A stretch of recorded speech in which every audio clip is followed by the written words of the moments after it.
What is up, though, Lions fans? It's your boy Motor City back, Don P. We are back here once again, and you already know what time it is. Oui, Motor City Kitties back up in your city. You already know when you see me front your TV. One thing's for certain, three things are for sure. Number one, the Motor City Cats are indeed back at it. Number two, we came to give you stats and not none of that static. And number three, perhaps the most important of them all, number three, want to make sure you keep your Lions news pragmatic. And you may be asking yourself, how, Don?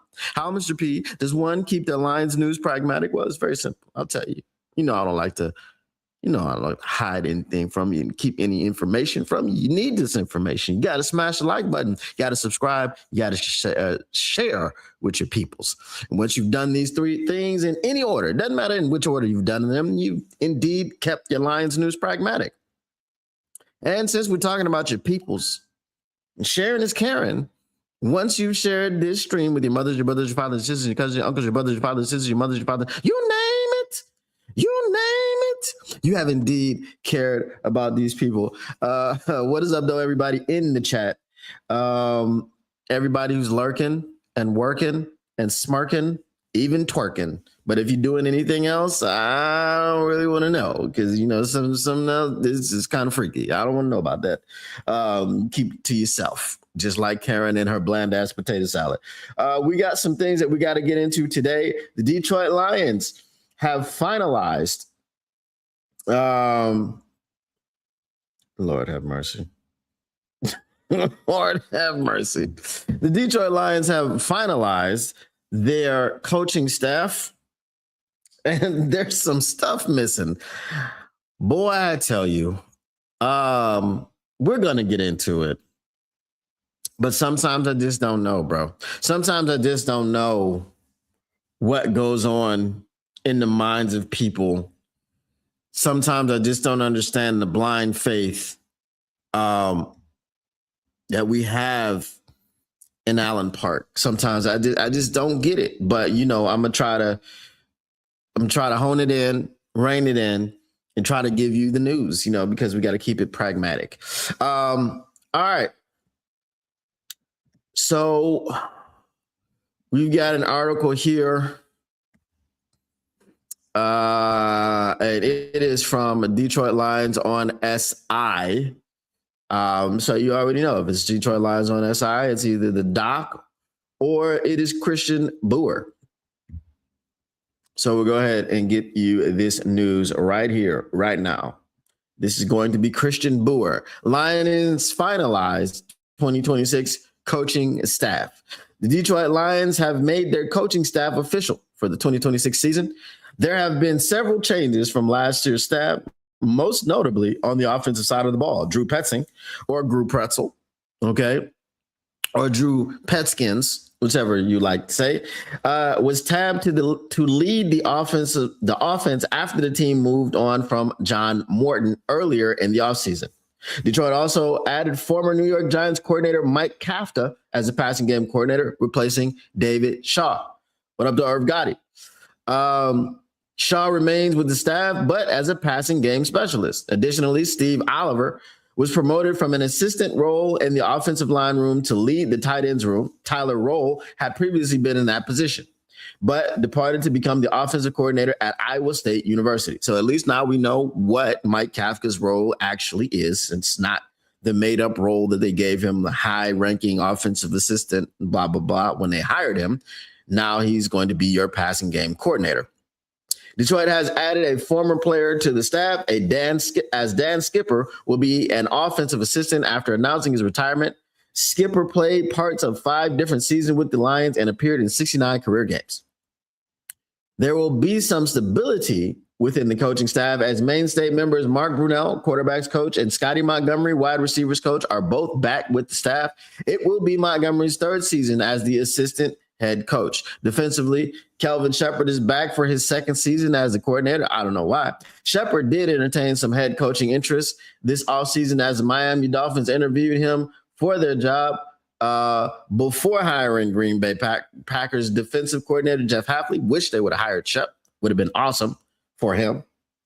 Not for any other reason, right? Yeah.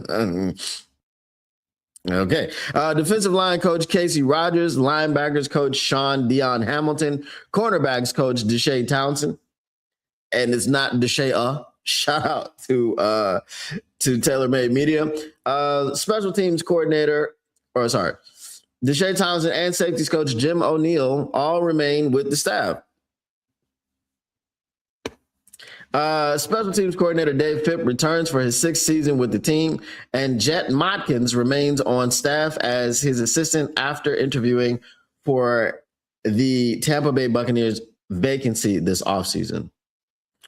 Here is the Lions officially finalized coaching staff for the 2026 NFL season. Dan Campbell, head coach, no surprise there. Drew Petzing, offensive coordinator. Kelvin Shepard, defensive coordinator. Dave Phipp, special teams coordinator. Scotty Montgomery, associate head coach, wide receivers. Jim O'Neill, assistant head coach, safeties. Why do we have an associate and an assistant head coach? I don't know.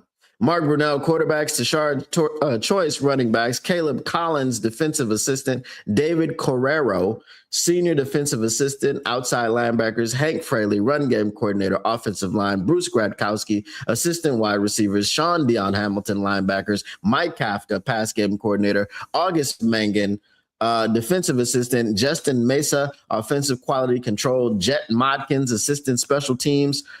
Steve Oliver, tight ends. Casey Rogers, run game coordinator, defensive line. David Shaw, pass game specialist. Dan Skipper, offensive assistant. Dre Thompson, WCF minority coaching assistant. So that would be William Clay Ford, minority coaching assistant, defensive quality control. Deshae Townsend, passing game coordinator, defensive backs. Marquise Tuiasosopo, offensive assistant. Josh Schuler, head strength and conditioning. Jill Costanza, assistant strength and conditioning, director of sports science. Cam Jose, I would say Jose, but it's Josse, so I don't know if it is, but assistant strength and conditioning. Thaddeus Jackson, Thaddeus, like Furious Styles. If you know, you know, use the hashtag. Assistant strength and conditioning, Jesse Giambra, chief of staff, head coach administration. All right. So if you are confused as to why Deshae Townsend is the passing game coordinator and who else was it? Somebody else was the run game coordinator on the defensive side of the ball. And you say Mike Kafka is supposed to be the pass game coordinator. If you didn't know, they have both distinctions on the offensive side of the ball and the defensive side of the ball. So the offensive side of the ball, the pass game coordinator helps the offensive coordinator with the passing attack, right? On the defensive side of the ball, the pass game coordinator helps the defensive coordinator defend against the pass. That's pretty much what that is. So that is what that is. That is the coaching staff. Do I have much to say about the coaching staff? I do not. We already knew Gru Pretzel wasn't great with the pass game, which is kind of crazy because we'll get into it a little bit later. We have some words from Osama bin Johnson on the Gru Pretzel hire or the Drew Petskins hire or the Drew Petzing hire, whichever you are comfortable with. So we've got some words from there. Mike Kafka coming in. I'm just glad that we know what Mike Kafka is doing. His role is the passing game coordinator. So we know that now. He's not just a high-ranking offensive assistant, which, again, whatever. So I don't really have much to say about that. But what I do have to say is this. What in the Sam Hill, what in tarnation did you fellas do over there when it came to the defense? Listen to me now, because I got to go ahead and get into character here now. The defense was butt cheeks. What do they them boys say on the Boondocks? Was it booty butt, booty butt cheeks rump? Now, what I want to tell you is Kelvin Sheppard was the leader of the defense. What up, though, Brent DeWitt? And you may ask yourself why I'm talking like this. This is just how I feel right now. Because, you know, Kelvin Sheppard was the leader of a defense that was very, very butt cheeks. You understand what I'm saying to you? It was so butt cheeks that they couldn't adjust. They couldn't do nothing at all when it came to stopping the run, when it came to stopping the pass. And all it was is, well, you know, when you get to the podium, Kelvin Sheppard was like, well, listen, you know, if you take away this play and if you take away that play and you take away the other play, man, we really only gave up about 4 to 5 yards on the ground, you know, so you got to take away those 15 plays where we got gas for 50 yards apiece, and then we did really well. You know, so you got to take away those 47 plays where we gave up points, you know, throughout the season. And then we did really well this season as a defense. So you just got to take away a lot of things that we didn't do well so that you can look at it through the scope and the lens of doing well, because that's how we do it, you know, in Decatur and Southwest DeKalb over there like that. So I guess now you know why I'm talking like this, because Kelvin Sheppard's a Southerner. He's from Atlanta. So Kelvin Sheppard did all of this talking about taking away this play and taking away that play. Remember the Steelers game. Well, if you take away those 3 explosive plays where we gave up 150 yards of rushing, we did pretty good. You know, if you take away those plays, we really only gave up 150 yards rushing, which is, you know, it's something. It's something to do, right? Kelvin Sheppard was at the helm of a defense that was truly terrible. And we are sitting up here talking about a coaching staff that has been finalized for 2026. So we're going to go into the season with the coaches that we just mentioned. I'm not telling you that one of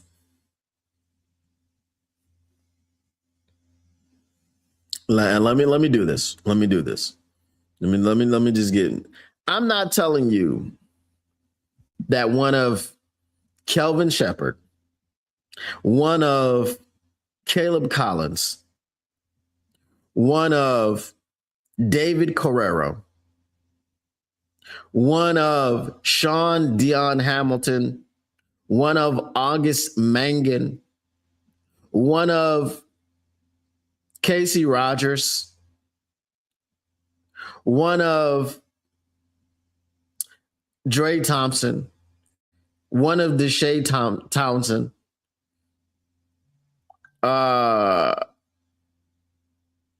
should have been fired or replaced or whatever.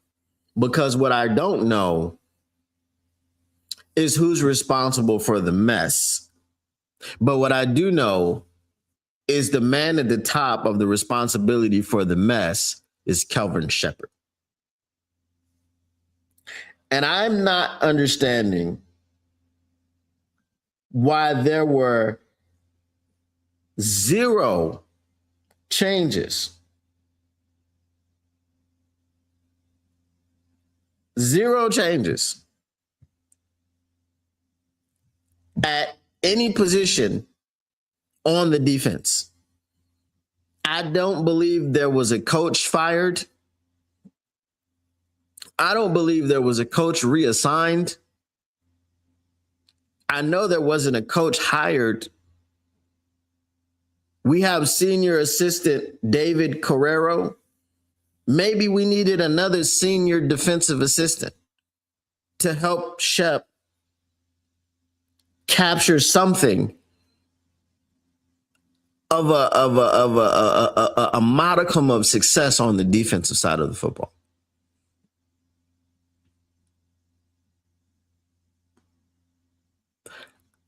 I want as much positive to talk about as I can have and as I can find. But we just keep doing the same stuff over and over and over again and expecting different results. Brother man, the defense was cheeks. We made no changes. We made no changes in the coaching staff of the defense. Last year, if you go by the numbers, I'll pull them up for you right here because I got this right here. Okay. If you go by the numbers last year, let me just pull up my team.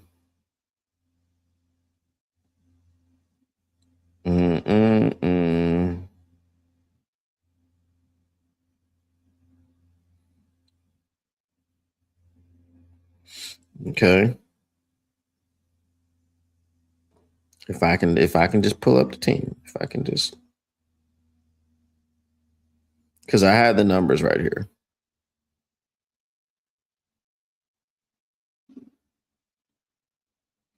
Okay.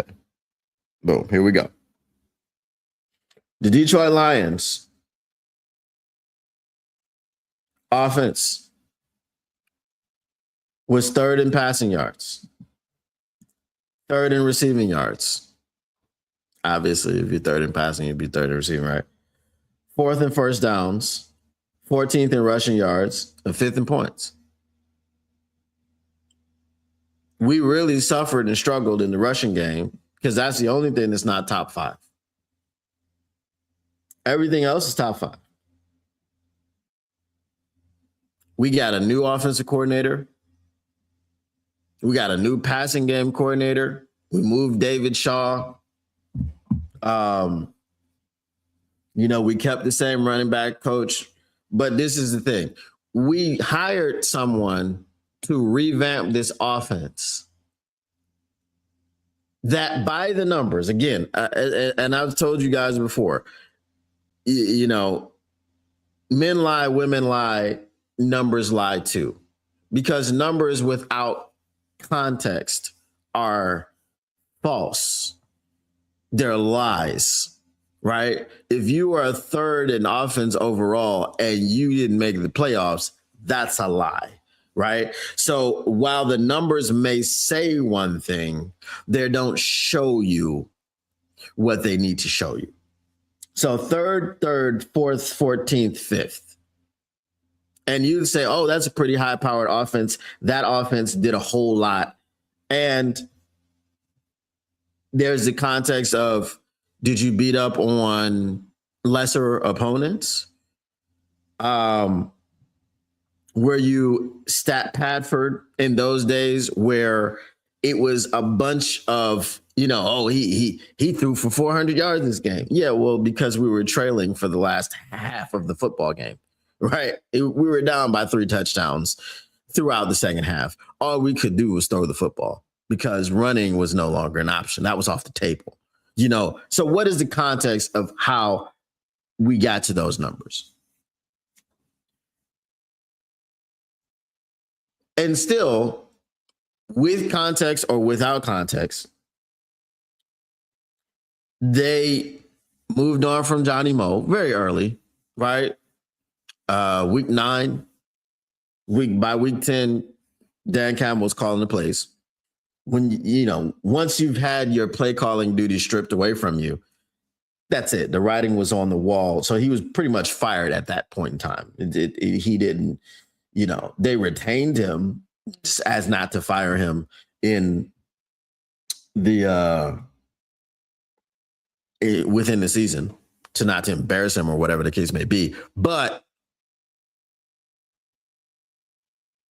they moved on. They got a new offensive coordinator. They had David Shaw was a pass game coordinator. They moved him to specialist. Okay.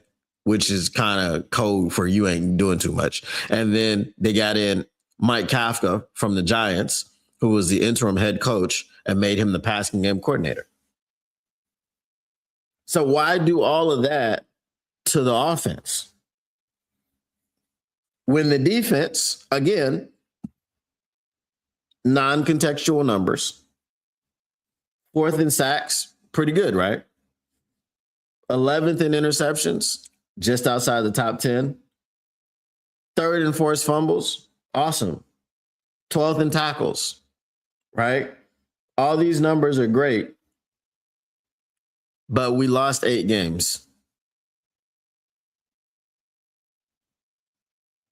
Where's the context for these numbers?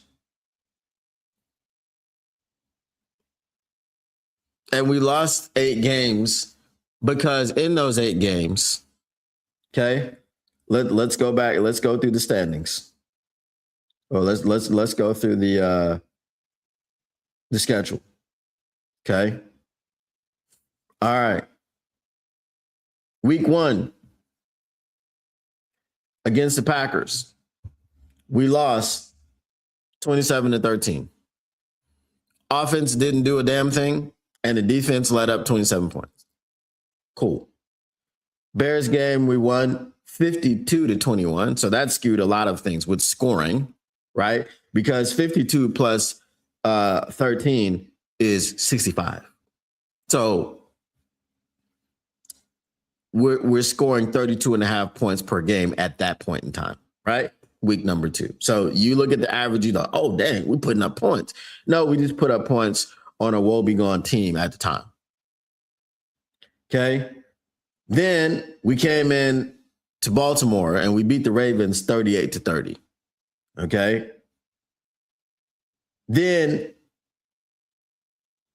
obviously the Ravens were in a down year, but at the time they were healthy and, so then we play the Cleveland Browns. And of course we put up 34 points on them. Right. So we've got 3 games, 52, 30, 34 points. Right. And because it's the Cleveland Browns, they can only score 10 points. Everyone thought the defense was doing something, but it was the Cleveland Browns. Then we played the Bengals and we beat the Bengals 37-24. Right. So we rattled off 1, 2, 3, 4 straight games of 30 plus points. That skewed a few things.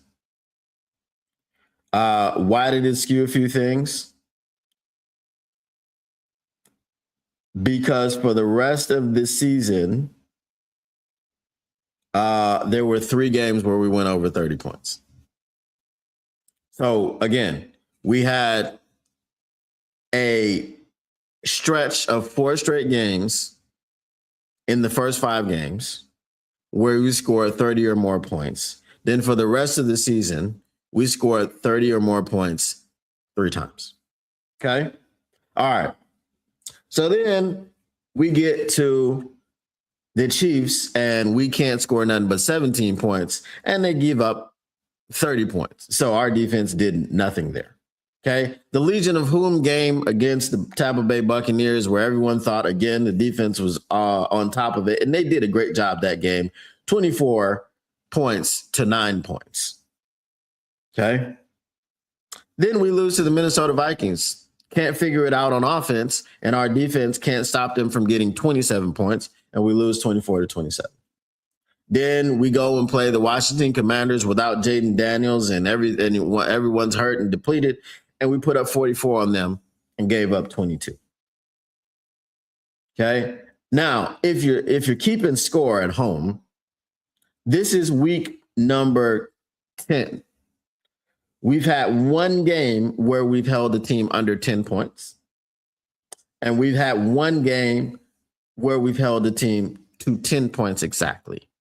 What are the other point totals? Because I told you numbers lie without context. The contextual numbers here, right, are this: 27, 21, 30, 10, 24, 30, 9, 27, 22. Okay. So it's very consistent that we're giving up 3 touchdowns or more. Okay, at this point in the season, it's week 10. And that's the first time that Dan Campbell called plays. Okay.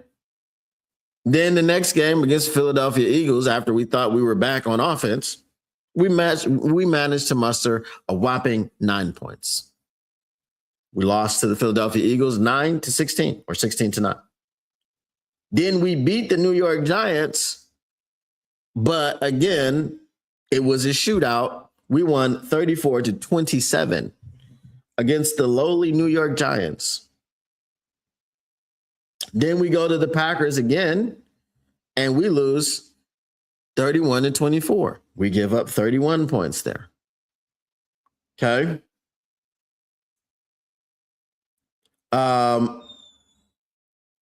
Week number 14, we play the Dallas Cowboys. And of course, every time we play the Dallas Cowboys, we try and BTA, right?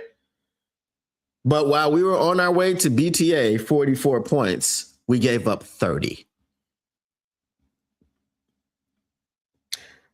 Then we go against the Los Angeles Rams. And while we put up 34, they put up 41. Couldn't stop that. Then we go and play the Pittsburgh Steelers. And while we put up 24, they put up 29. Mm-hmm. Then we go and play the Max Brosmer-led Minnesota Vikings, and we mustered 10 points while they put up 23. And then we have the last game of the season, which was inconsequential, and we probably should have lost it, but we managed 19 points, and we managed to hold them to 16. So those are the context of the numbers. Okay. Again, let me just run down. Let me run down, and we'll count the W's and the L's for the defense. Just point total alone. Okay. 27 points. How's that? Do you like that? Do you like giving 27 points? No? Okay. That's one L. 21 points. Whatever. We'll put that right at the threshold.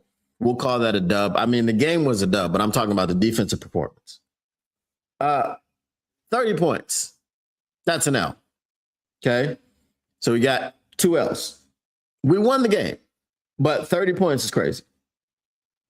10 points, that's a dub, right? 24 points. I want to keep you below 21, so that's an L. Okay.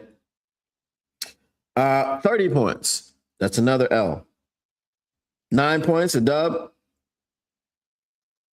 27 points, that's an L. 22 points, I did say we're going to keep you under 21, so that's an L. 16 points, that's a dub, but we only scored 9 points on the offense. 27 points, that's an L. 31 points, that's an L.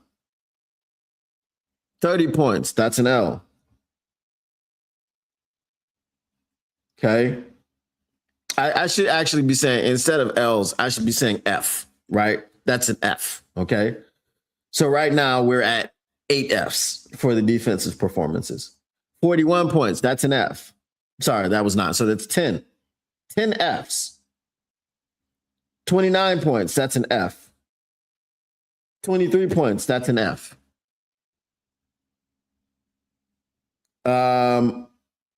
16 points, pass, right? That's a pass. 12 out of 17 games, the defense allowed more than 21 points. And one game, they allowed exactly 21 points. So this defense that allowed 21 points or more 13 times 13 times. Didn't need any changes on their defensive coaching staff. Let me read your comments. And then I just want to show you some other stuff. Leader of the cheeks, yes. If you take away 3 things from my rap sheet, I'm a law-abiding citizen. There you go. That's how that works. I was hoping for Jim Schwartz for a senior defensive advisor. Me too. Shift, what up, though? He says, Shepard has no choice but to develop. Now they didn't bring in any more defensive assistants. These are facts. Ron Wynarski, at least the Lions are in Detroit, and they're not considering going to Toledo, Ohio, or any neighboring states. You know what I'm saying? So Ron Wynarski, you kind of need to be silent. You know what I'm saying? All right. So now, as I told you, 13 games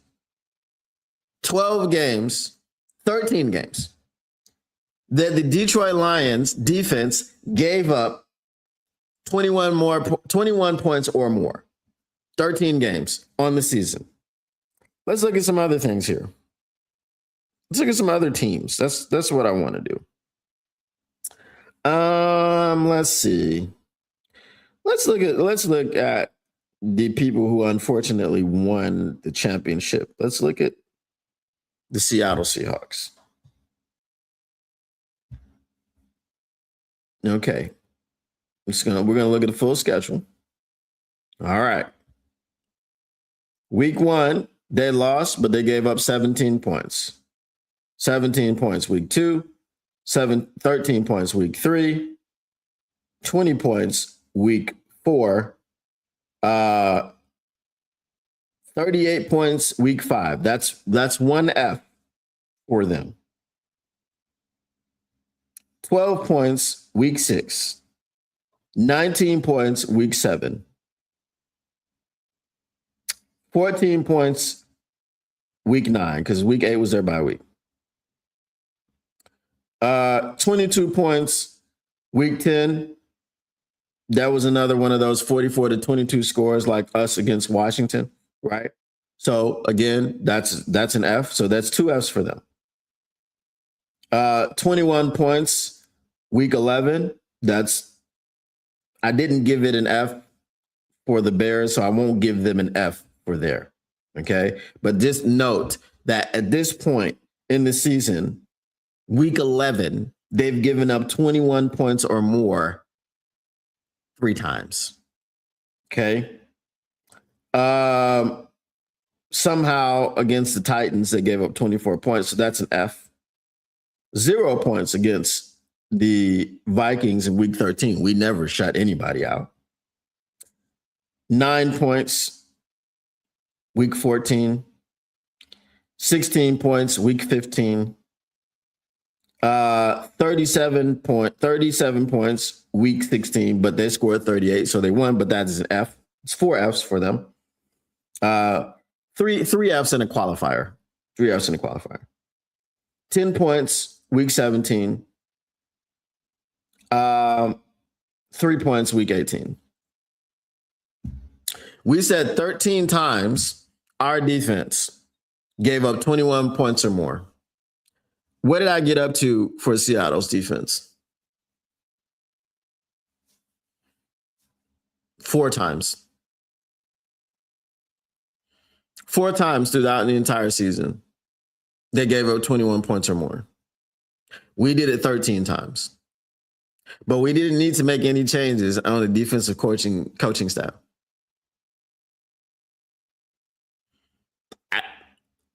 Because they tell you that men lie, women lie, but numbers don't.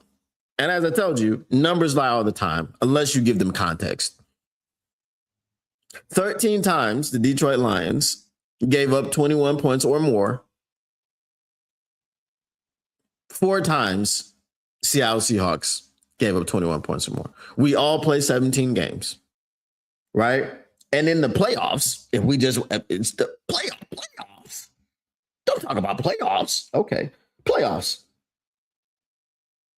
6, 27. Okay, one time in the playoffs. 13. Because remember, they were the number 1 seed, so they didn't need to play 4 playoff games. So in the entirety of the season, if you want to go regular season, postseason, all the way through to the Super Bowl, 5 times the Seattle Seahawks gave up 21 or more points. 5 times. 4 times it was over 21. Okay. I'm just saying. So it says, I am more concerned about their O-line and OC calling. I think they will pick up a Robin at DE. Oh, I'm not talking about the players that they may acquire. I don't know if, I don't believe in them picking up a Robin because they don't believe in Robins. They believe that Batman has done everything by himself and he's never needed an assistant. So they don't think about Nightwing. They don't think about Robin. Nobody. They don't think about Alfred. Well, pretty much Alfred is who they keep rolling out there. They keep rolling out the butler instead of someone who can actually fight crime. But that's just a rabbit hole I went down, and I hope you guys appreciate that. The numbers here with context have not lied to you. 13 times out of 17 games. 5 times out of 20 games. You see the difference? Okay. All right. And I use that team because they got to where we want to get to and then where we've been trying to get to forever and have not been able to make a Super Bowl appearance. Meanwhile, they win the Super Bowl this year by giving up 21 points or more 5 times on the way throughout for the entirety of the regular and the postseason. 5 times. All right, cool. Okay. Let's go back to, I did say that we had something from Osama bin Johnson. So we'll go ahead and look into that one.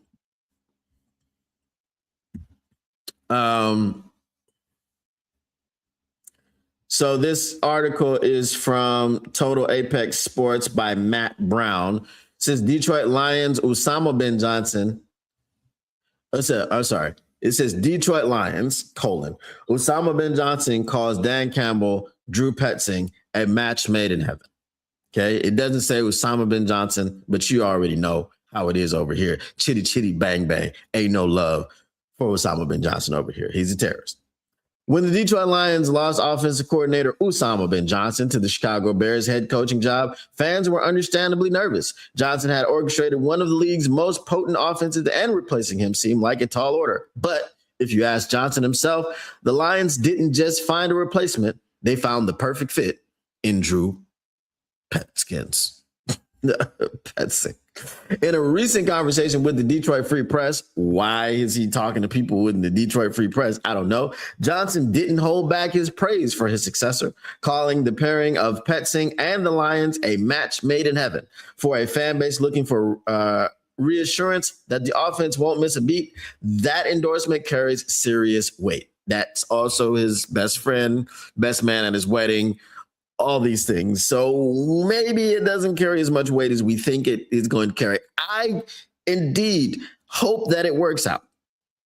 I hope that it works out because you know what I don't want to be doing? I don't want to be looking over at the Los Angeles Chargers going, that could be us. That could be us. Could have been. Sorry, not could be. It could have been us. It could have been us, man. That's my quarterback. That's my teammate, right? Like, I don't want to be doing that. So, yeah, I do hope it works out. Osama bin Johnson's connection to the new Detroit Lions OC. The connection between the former and current Lions offensive coordinator goes deeper than just sharing a title. Johnson and Petzing have been close friends since their days working together at Boston College back in 2010. 16 years. Their relationship is so tight that they attended each other's weddings. This shared history means Johnson isn't just offering generic praise for a colleague. He knows exactly how Petzing operates. He understands Petzing's football philosophy, his work ethic, and his ability to connect with players. I think he's going to blow those players away just from a knowledge standpoint, from a connection standpoint, Johnson said. I fully expect that offense to be clicking at a high level next year. Why Petzing fits the Detroit Lions culture. One of the biggest questions surrounding any new hire is cultural fit. Dan Campbell has built a very specific identity in Detroit, one based on grit, intelligence, and resilience. According to Johnson, Petzing checks all those boxes. Johnson noted that Campbell cast a wide net during the search for a new offensive coordinator, looking for someone who could seamlessly step into the building and command respect. Johnson believes Petzing hit the right notes during the interview process because he naturally aligns with what Campbell values. I could see this being a great fit, knowing Dan and knowing Drew both. Johnson added, it's probably a match made in heaven. This insight is crucial because it suggests continuity. While the play calling terminology might shift slightly, the underlying philosophy, adaptability, aggression, and player connection will likely remain consistent. A friendly rivalry in the NFC North. Of course, the dynamic has shifted now. Johnson is leading a division rival in Chicago. That's why he's a terrorist, meaning these two friends will face each other twice a year. While the mutual respect is evident, the competitive juices are already flowing. In an earlier interview with Pride of Detroit, Petzing joked about their relationship, saying he told Johnson, I'm a better looking Lions offensive coordinator. Johnson took the high road in response, but admitted that hiring Petzing was a really smart decision by Detroit, even if it might cause him some headaches down the road. It's going to be hopefully not too big of a headache on us, but I see it being a really good match, Johnson said. What fans can expect next season? The transition from Johnson to Petzing feels less like a rebuild and more like a passing of the torch. It's crazy. I would say from Johnson to Petzing. They were like, yeah, Johnny Moe was a mistake. We're not even going to mention that guy. Right. With Lions ringing endorsement, fans can feel optimistic that the Detroit Lions offense remains in capable hands. Petzing inherits a loaded roster featuring a top tier offensive line. No, it doesn't. That's, this is where the national guys, ain't no loaded top tier offensive line. Because if it was, we'd have been in the playoffs last year. A franchise quarterback and dynamic weapons. If he can bring the knowledge and connection that Johnson predicts, the Lions shouldn't miss a step in their quest for a Super Bowl. That's why I called this particular episode Coach Speak, because we talked about coaches. What we talking about? We talking about coaches. You expect this from Osama? That's his boy. They've been knowing each other since 2010. It's 2026 right now. Do the math. It's 16 years, right? They were at each other's weddings, this, that, and the third thing. They probably call each other and text each other every day. Yeah, of course, you're going to say good things. And I hope for these good things to be true. People want to say, well, he's a better coaching prospect than Mike McDaniel because his offenses in Arizona were better than, or were outscoring the offense in Miami. In Miami, you had Jalen Waddle and you had Tyreek Hill. Cool. But you also had Tua Tagovailoa, who sucks, who probably will not be a Miami Dolphin this particular year coming up. I don't know if they outright cut him, but what's the trade buzz? Is anyone trying to trade for him? I don't know. I haven't heard too much about that.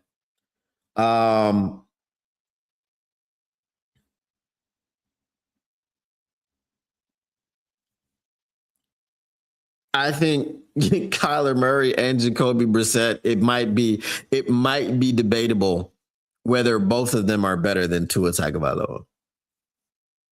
Kyler Murray really is just a head case. He's definitely far more talented than Tua Tagovailoa. That's probably why he was the number one overall pick, and Tua was picked number 7, I believe it was. Because we could have taken Justin Herbert at 3. I think he wound up going 5 to the Chargers. So Tua was somewhere between 4 and 7. Okay.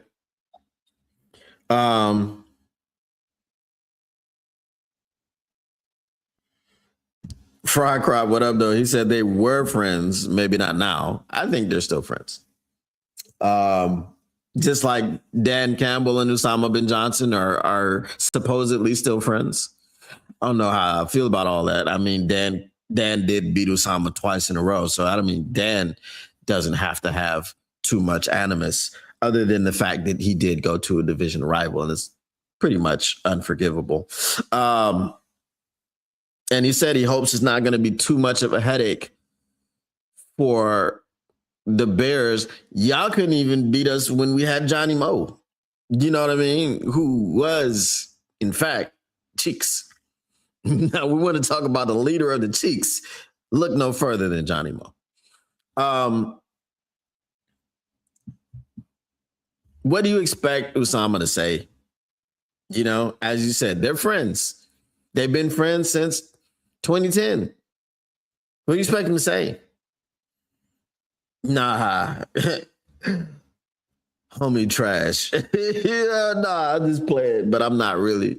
You know what I mean? I'm not really playing. I'm just playing like I'm playing, you know. Nah, dude trash, bro. Like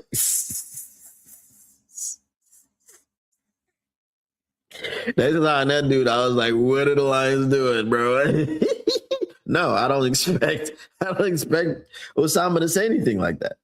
Why would he? Right?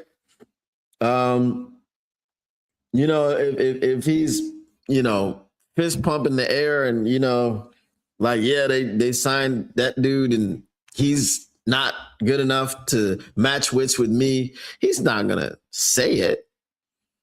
Right? He's gonna big up the guy. This is coach speak. This is what they do. They'll big up everybody. Like, oh, we're gonna go big up Caleb Williams in the media, right? And then behind closed doors, y'all are talking about how we can't let this dude that paints his fingernails beat us. You know, he be at the salon, the beauty salon, getting mani-pedis. He be, you know, carrying purses and wearing lip gloss and having a pink phone. And y'all better not let this dude beat you. That's what they're saying behind closed doors. When they get in front of a microphone, coach speak comes out. Coach speak is the language that they speak, right? So you just, you know, you got to take it with a grain of salt. Since Mike McDaniel wasn't a good fit, I'll be curiously comparing our offense with the Chargers this season. Yeah, and I don't want to do that. So I hope that Gru Petzel knocks it out of the park. You know, I hope he's a home run hire. I hope it is a match made in heaven, a feast fit for a king, 2 peas in the pie. I hope it's all that. I hope it's all that for our sake. Johnny Cheeks, Johnny Butt Cheeks, Rump. He is the leader of the Cheeks. So as I said, I don't put too much stock into what Usama said. I do indeed hope that Gru knocks it out of the park. I hope he's fantastic. I hope him and Mike Kafka give the whole entire league fits. I hope it is the catalyst for us getting to a Super Bowl, because guess what, guys? It's going to have to be. This team is showing you time and time again that offense is where the bread is buttered. That's what this team is showing you. Offense is where the bread is buttered. Remember this. Bradley, Matthias, Jerome, Ignatius, Thaddeus, Furious, Perplexitous, Duplicitous, Caesar, Julius, Fremont, Montgomery Holmes told you that he was going to be aggressive about fixing the offensive line. And when they asked him about aggressiveness on the defensive side of the football, he asked you to do what? Define aggressive. Well, Bradley, you just used it earlier in the press conference. Now you want us to define it? Did you not know what you were saying when you used it? I've never seen that before, actually. I don't think enough people are talking about the fact that Bradley told you he was going to be aggressive about fixing this offensive line. And then the next time you mentioned aggressive, he didn't know what it meant. He needed you to define it. How do you forget a word in the space of 5 minutes? How? Right? That's like me saying, "Oh, I was overjoyed when such and such happened." And then you go, "Well, were you overjoyed when such and such happened?" And I'm like, define overjoyed. Like I already used the word.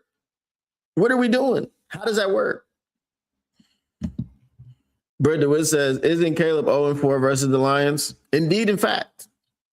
Indeed, and in fact, he is. He's 0-2 with Matt Eberflus, and he's 0-2 with Usama bin Johnson. And as I said, that's what they say behind closed doors. You know, you talk about Jaden Daniels. Oh, he's phenomenal. Is this, that, and the third thing.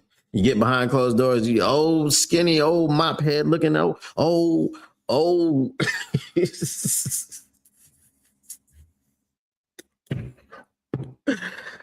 Old stick figure face ass. You know what I'm saying? Old knock knee looking motherfucker. Like, you better not let this dude beat you. They be cussing dudes out, talking about them, talking about their mamas, everything. This is behind closed doors. Coach speak, get in front of the podium. Well, look, man, this guy's here. He's phenomenal. I've never seen anything like it. He's one of a kind. He's a guy that we cherish you around here. We praise him and sanctify him. We sing his praises around here because we give the glory to God when we talk about this man right here, because you got to give the glory, because you got to have a higher power on your side when it comes to this man here, because I've never seen a football player like him. You understand what I'm saying? When they said that Michael Jordan was Jesus and sneakers, they what would they say about this guy here? Like I said, you get away from the podium. This dude sucks, bro. If y'all let this dude beat you, we're gonna be running gases until you pass gas. You understand what I'm saying? We're gonna be running gases until you ain't got no more fluids left in your body because they all turn to gas. Do you understand me? Right? That's what coach speak is. You know what I'm saying? That's what happens. Aggressive is spending more resources on a defense that couldn't stop a nosebleed. Well, so Bradley doesn't know that. And I thank you. I thank you, Britt DeWitt, for defining that for him. All right, you know what time it is. Mailbag, mailbag. What you gonna do? What you gonna do when they reading you? Mailbag. Get your mailbag questions in. Get them in. Bask in it. So, guys, here's the thing. If you're in the Discord, I did give a little update, but I'll give it here as well. The mock machine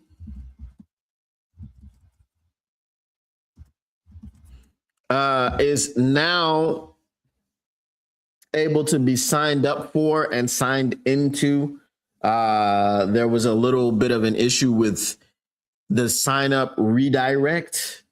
I did not have it redirecting to a I don't want to get too nerdy, but it was just a local redirect because when I initially created the platform, I was doing things on my local machine.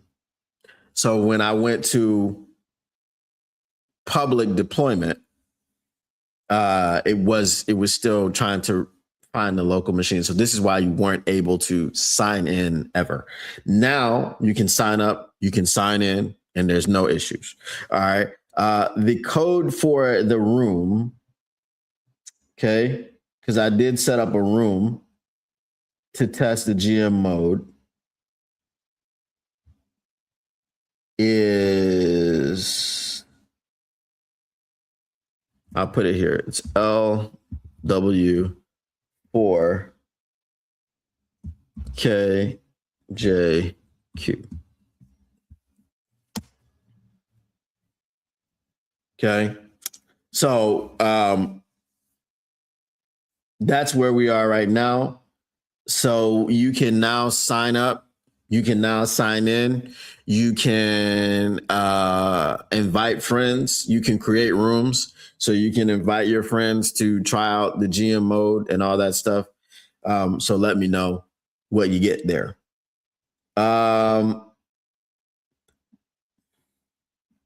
Britt DeWitt says, I'm for paying Gibbs before Bijan resets the market. Yes, I would like to do that.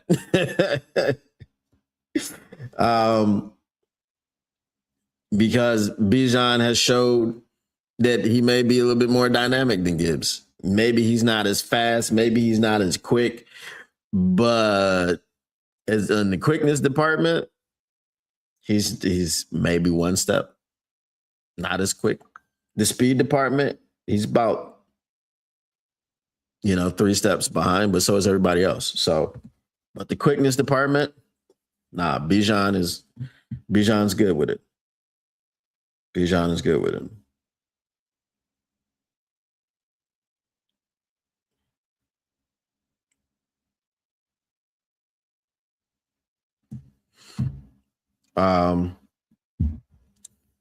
So just let me know, guys, if you sign up to it and you want to try it out, it's there. Feel free to share that link with friends and family. Feel free to give it a try. Let me know if you run into any bugs, if things aren't working. If things aren't working like the way that you would expect them to work. Now and before there was an issue with choosing your team to do a mock draft, but now that's what happens. You go to the team choosing page, you select your team, and then you start your mock draft. So that is available as well. And I'm trying to continue to tweak the draft logic to make sure that people like Jeremiah Love are not available in the 5th round, which is crazy work, right? All right. I'm gonna go ahead and get out of here. Had some issues getting working today, which is a crazy story in and of itself. But we'll see you all tomorrow. Like I said, please go to themockmachine.com. Please sign up. Please test it. Please give me feedback. And I'll be working on fixing the feedback that you guys give me. All right. Once again, the Motor City Cats are indeed back at it. We came to give you stats, not none of that static. Whatever you do, make sure you keep your Lions news pragmatic. And we are out. Peace.